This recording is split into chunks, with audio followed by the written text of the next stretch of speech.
one young bull, one ram, and 7 lambs in the first year without blemish.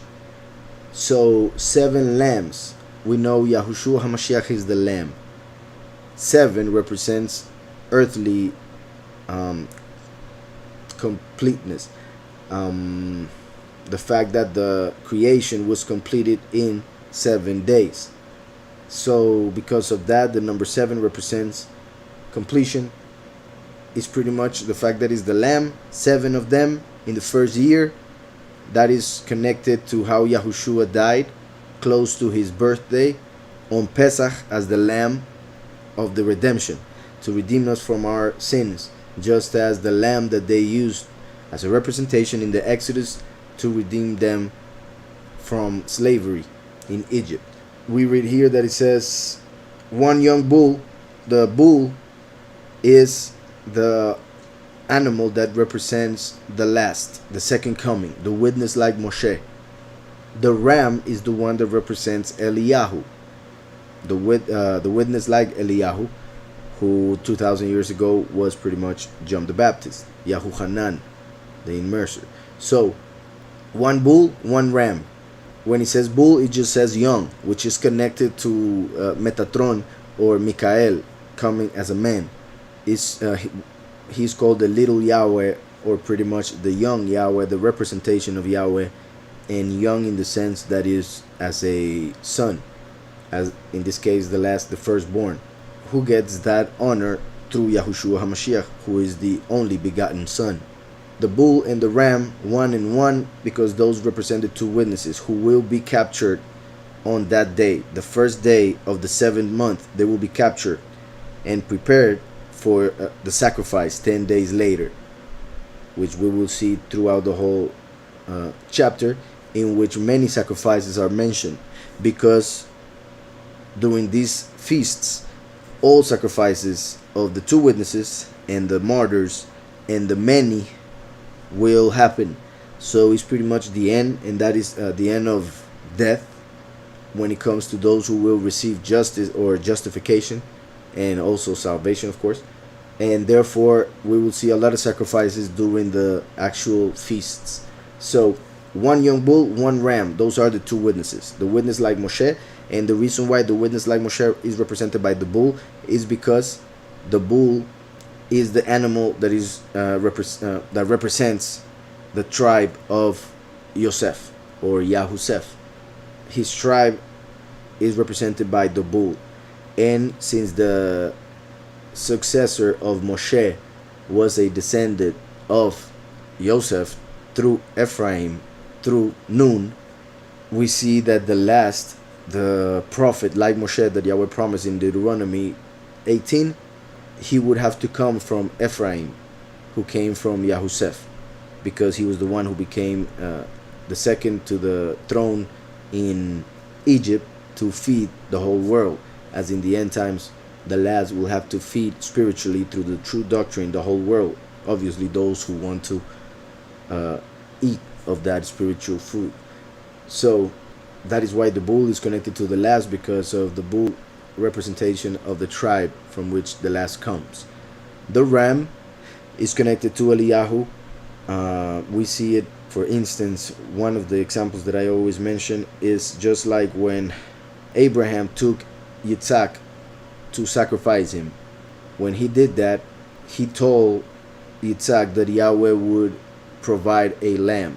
That's why the word Yahweh Yireh, or the name of that place, Yahweh Yireh, the altar that he built, because Yahweh saw that Abraham was about to fulfill that sacrifice. So Yahweh sent an angel and gave him a ram. So it is interesting because in the story Abraham says to Yitzhak, Yahweh will provide a lamb, but then Yahweh gives them a ram, literally.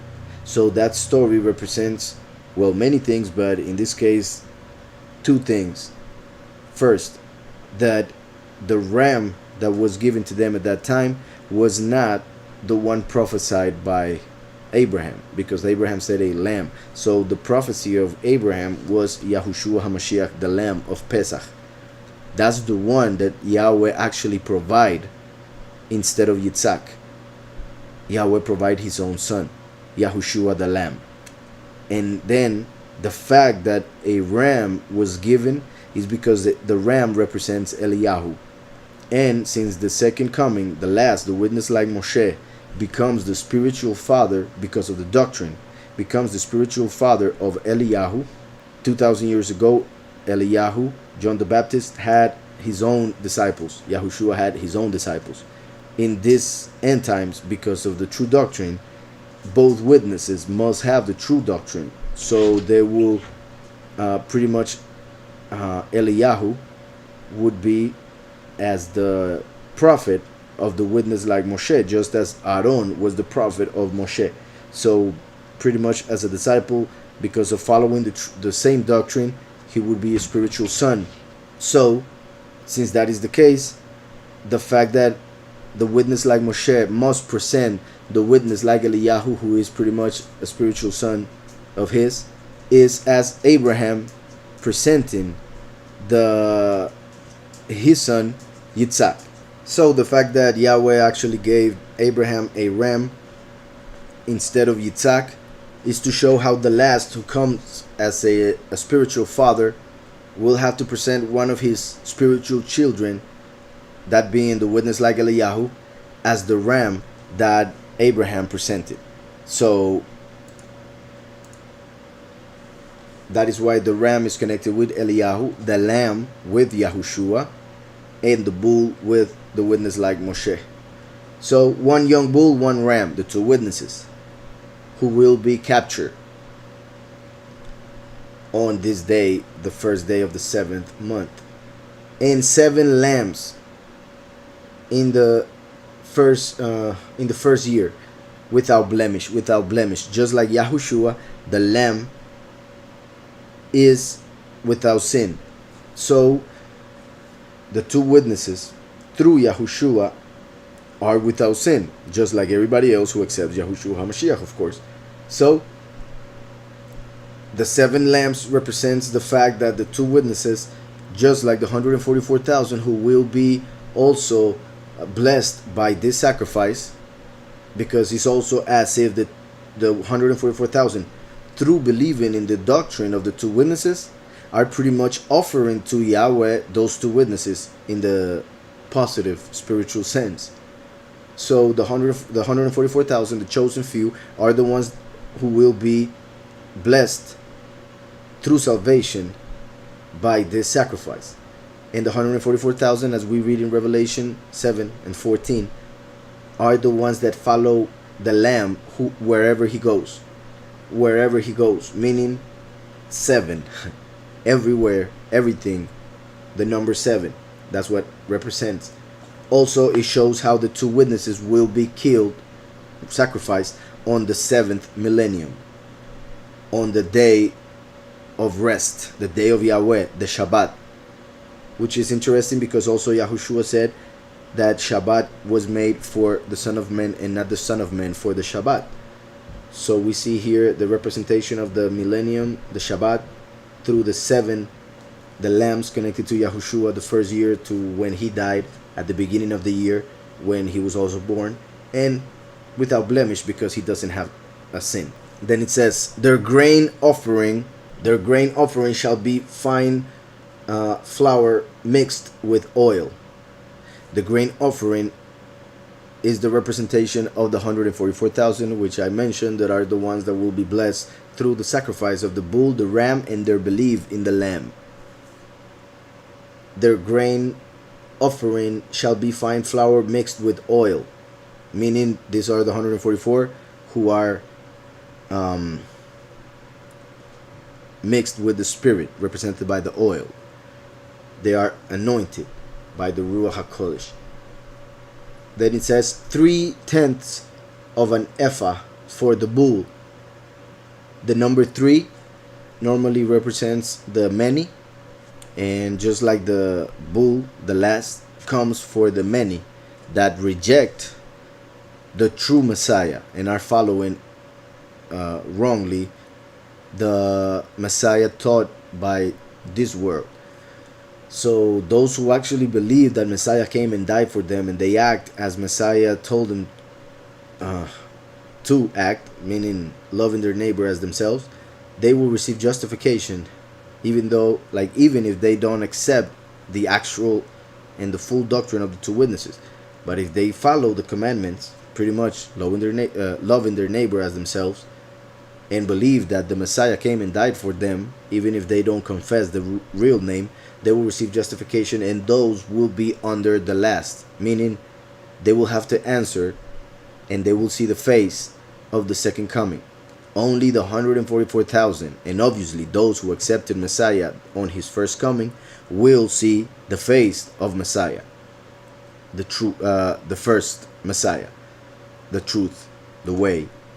The last is pretty much the manifestation of the goodness of Yahweh, the one through whom the reward will come to the world, the one who will rule over the nations and the many, pretty much the face of Yahweh on earth, while the first will be the face of Yahweh on heaven.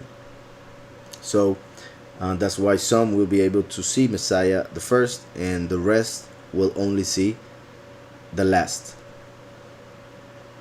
I hope that is clear. If not, just write your questions and I will go through the questions at some point through the study. So I will continue. It says 3/10 of an ephah for the bull, then 2/10 for the ram, showing pretty much the ram Eliyahu as the Kohen, or the priest of the Melech, the king, who is represented by the bull in this case. In the case of the bull, the crown of the bull are the horns. In fact, crown comes from keren, and keren is in Hebrew horn. So crown, keren in Hebrew, which is horn. So that's why the bull has horns, and that is his actual crown. So he represents the king, the ram represents his priest, and the lamb is the high priest in the heavens. And it's interesting that also there were 7 lambs, because in the second heaven, which was pretty much taken by Messiah through his sacrifice, the second heaven has 7 different levels or dimensions, as known in Judaism, which are the only heavens that are known in Judaism. So the fact that it says here, and 1/10 for each of the 7 lambs. Like I said, the 7 lamps, like the 7 also lamps in the menorah, the 7 congregations of Revelation 2 and 3, or actually they're also in Revelation 1, the 7 are mentioned. So the 7 congregations, the 7 eyes of Yahweh, the 7 angels that serve Yahweh, and therefore also the Lamb, and the 7 dimensions that are in the second heaven. So 1/10 for each of the 7 lambs. Look how 3 for the bull and 1 for each lamb, because the number 1 represents the chosen few who are one body. The chosen few follow the lamb in every way, represented by the 7. So that's why 1 for each lamb, and 3 for the 1 bull, because the many will be under the bull, and that's why the many are also represented by the cow, or the red heifer, the sacrifice of the red heifer. So I continue. Number 4, and 1/10 for each of the 7 lambs. Also 1 kid of the goats as a sin offering. 1 kid of the goats as a sin offering, which makes reference to Yom Kippur, which will happen 10 days after this day that we're talking about right now. And the kid of the goats was fulfilled by Yahushua, as I'll explain in a bit. So 1 kid of the goats as a sin offering. So look how there was a grain offering, which represents the 144,000, and that grain offering was separated 3/10 for the bull. So it could be seen also as the 3/10 of the 12 tribes, or of the 144,000. that will be connected directly to the last, the witness like Moshe, who is as a bull. Then 2 tenths connected to Eliyahu, and 7 tenths connected to the 7 lambs. I mean, Mashiach, of course, which is very interesting also because, as in this, is not exactly the number, but it is close to the children that came from Leah, which are actually 7, but one was Dinah, a female. But 7 lambs, as in 7 tribes. Then 2 tenths for the ram, as in for the 2 Bila and Zilpah and their children, which were pretty much as 2 and 2. And 7 plus 2, we have 9. And then 3 gives us 12. So we see that is a tenth for each tribe. So that confirms the fact that each of these measures were to represent each of the tribes that will be connected to each of the manifestations of Yahweh, or the people that Yahweh would send: Messiah, Eliyahu, and the witness like Moshe. So verse 4, and 1/10 for each of the 7 lambs, also 1 kid of the goats as a sin offering. When Mashiach was presented before the people with Barabbas, that was the moment in which they fulfilled 2 kids of the goats, 1 to be sacrificed for sin offering, and 1 to be freed in the desert for Zazel, which represents the false Messiah. So Mashiach and Barabbas represented the true and false Messiah. And here is making reference to the fact that the 2 witnesses and the 144,000, when the 2 witnesses are trapped and put in prison in order to kill them 10 days after, by that moment both the 2 witnesses, of course, and the 144,000 will have to have full faith in Mashiach, the Lamb, the 7 lambs, and have their sins forgiven through the kid goat, which is also Mashiach Yahushua.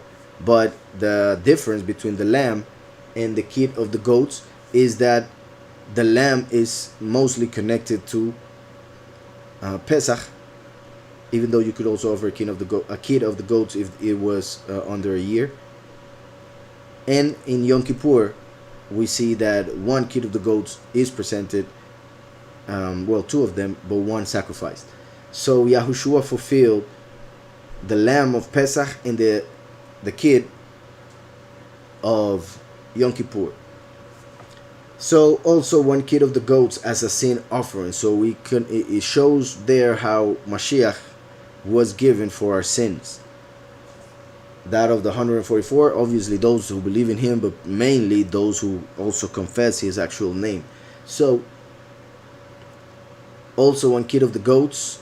So that shows the 3 animals: the grain offering, which are the 144,000; the bull, which is the witness like Moshe; the ram, which is the witness like Eliyahu; the kid of the goats for sin offering, which is Yahushua HaMashiach, because we're talking about the feast of the 7th month; and the 7 lambs, which takes us to the 7 congregations, those who overcome from the 7 congregations, the 7 lamps of the menorah, and those who are taken from all the continents of the world, all the earth where Israel was sent, and also the fact that they have full faith in what Yahushua did 2,000 years ago during Pesach as the Lamb. So there are several things that can be said right there. So then it says 1/10 for each of the 7 lambs, also 1 kid of the goats as a sin offering to make atonement for you. Atonement, sin offering, showing how Yahushua fulfilled that part of Yom Kippur, that of the kid of the goats.